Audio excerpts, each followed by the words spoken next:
Bangladesh premier লিগে গত আসরে নানা সীমাবদ্ধতার কারণে জমকালো উদ্বোধনী অনুষ্ঠানের আয়োজন করতে পারেনি বিসিসি।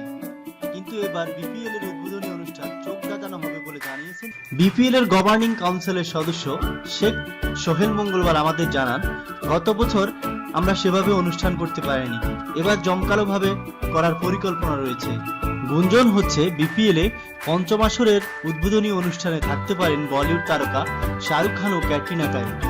এ ব্যাপারে শেখ সোহেল বলেন, আমরা বাজেট করেছি, আমাদের বাজেটের মধ্যে হলে শাহরুখ এবং ক্যাটরিনার শিডিউল মিললে পরিকল্পনা রয়েছে তাদেরকে আনার।